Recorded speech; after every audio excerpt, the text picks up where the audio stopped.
Coba deh bayangin sebuah negeri yang tanahnya itu nyimpen emas, nikel, tembaga, lautannya penuh ikan, hutannya menghasilkan kayu dan rempah-rempah yang dicari seluruh dunia. Nah, negeri itu ya Indonesia, Zamrud di Khatulistiwa, yang kekayaan alamnya luar biasa melimpah.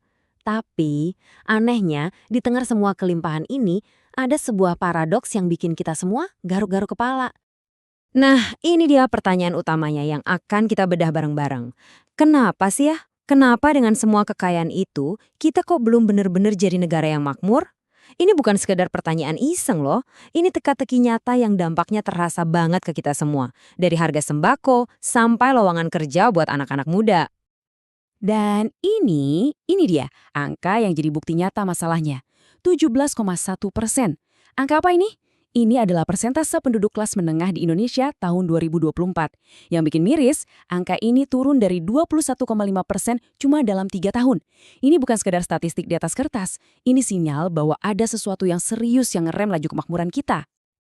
Oke, sekarang kita coba masuk lebih dalam buat cari tahu diagnosisnya. Ternyata para ahli ekonomi punya istilah khusus buat fenomena ini. Istilah yang kedengarannya kuat, bahkan mungkin sedikit seram, yaitu kutukan sumber daya. Nah, ini kerangka berpikir kita untuk memahami kenapa semua ini bisa terjadi. Jadi, apa sih sebenarnya kutukan sumber daya itu? Gampangnya gini, ini tuh sebuah ironi, di mana punya kekayaan alam yang melimpah, malah bisa jadi bumerang. Bukannya jadi berkah yang bikin negara maju pesat, kekayaan itu malah berpotensi jadi beban yang menghambat pertumbuhan. Dan ini bukan teori ngasal ya, ini fenomena yang beneran terjadi dan udah dipelajari di banyak negara. Kutipan ini nusuk banget ya. Ini datang dari Juan Pablo Pérez Alfonso, salah satu pendiri OPEC, Organisasi Negara Pengekspor Minyak. Jadi beliau ini lihat sendiri gimana emas hitam yang harusnya bawa kemakmuran, malah seringnya bawa perpecahan, korupsi, dan bikin negara jadi mandek. Ini gambaran sempurna sisi gelap dari kekayaan sumber daya alam. Oke, kita geser dari teori ke kenyataan di lapangan. Gimana sih kutukan ini bekerja di Indonesia? Apa aja gejalanya yang bisa kita lihat atau bahkan kita rasakan sehari-hari dalam ekonomi kita? Nah, lihat data ini. Hampir semua ekspor kita, tepatnya 94%, itu isinya komoditas. Masalahnya di mana? Sebagian besar dari komoditas itu kita kirim masih dalam bentuk mentahan atau setengah jadi. Inilah pondasi utama kenapa ekonomi kita jadi sangat bergantung. Gejala pertama, ekonomi kita itu kayak naik roller coaster. Gampang banget naik turun. Waktu harga batu bara atau sawit di pasar dunia lagi tinggi-tingginya, wah ekonomi kita kayak terbang. Tapi begitu harganya anjlok, pendapatan negara langsung terjun bebas. Ketergantungan kayak gini bikin kita susah banget buat bikin rencana jangka panjang yang stabil. Gejala kedua, ini yang lebih rumit, dampaknya ke politik. Waktu uang gampang datang dari tambang dan kebun, pemerintah bisa jadi kurang butuh pajak dari rakyatnya. Akibatnya apa? Pemerintah jadi kurang merasa perlu bertanggung jawab ke warganya. Dan sayangnya, uang gampang ini juga sering jadi bensin buat korupsi dan bikin kelompok-kelompok tertentu jadi makin kuat. Dan ini mungkin gejala dengan biaya paling mahal, manusianya. Kalau fokus utama cuma ngeruk apa yang ada di dalam bumi, investasi buat membangun apa yang ada di dalam kepala manusia seringkali dikesampingkan. Pendidikan, pelatihan skill, pengembangan keahlian jadi prioritas nomor 2. Padahal inilah pondasi masa depan yang sesungguhnya. Dan slide ini nunjukin dampaknya dengan sangat jelas. Lihat deh, angkanya jomplang banget. Tingkat pengangguran buat anak muda usia 22-29 tahun itu jauh di atas rata-rata nasional. Ini sinyal bahaya. Ini artinya ekonomi kita sekarang gagal menciptakan lapangan kerja yang cukup berkualitas untuk generasi penerus bangsa. Oke, kita udah lihat diagnosisnya, udah lihat gejalanya. Sekarang, bagian terpenting. Apa obatnya? Nah, kabar baiknya adalah kutukan ini bukan takdir. Ini bukan sesuatu yang harus kita terima pasrah. Ada jalan keluar, ada cara untuk bertransformasi dari model ekonomi lama ke model yang baru yang lebih kuat.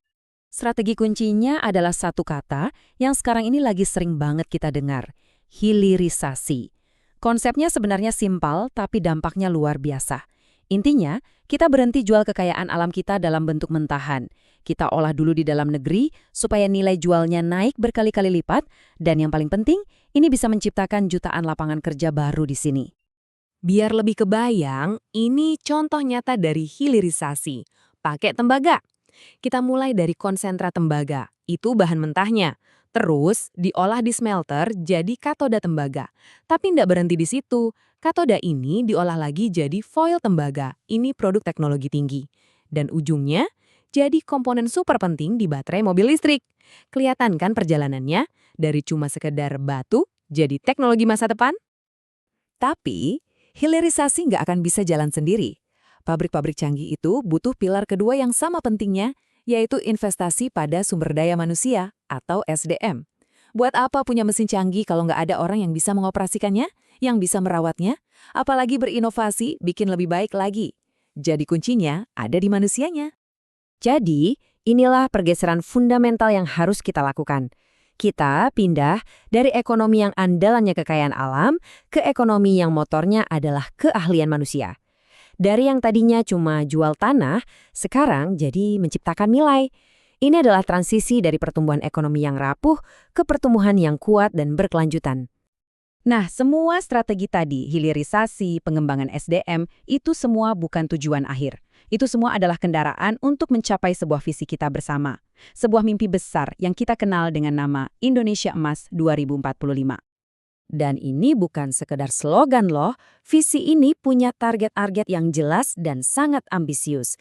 Pendapatan per kapita setara negara maju, tingkat kemiskinan ditekan sampai hampir nol, dan rasio Gini, ukuran kesenjangan si kaya dan si miskin, diturunkan drastis. Artinya kemakmuran itu bisa dirasakan lebih merata oleh semua orang. Inilah potret Indonesia yang kita cita-citakan.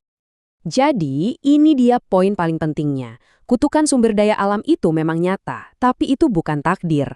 Itu bukan hukuman yang harus kita jalani selamanya. Itu adalah tantangan. Dan setiap tantangan pasti bisa diatasi dengan strategi yang tepat, kemauan politik yang kuat, dan tentu saja kerja keras kita semua. Masa depan itu bukan sesuatu yang pasrah kita terima, tapi sesuatu yang kita ciptakan bersama.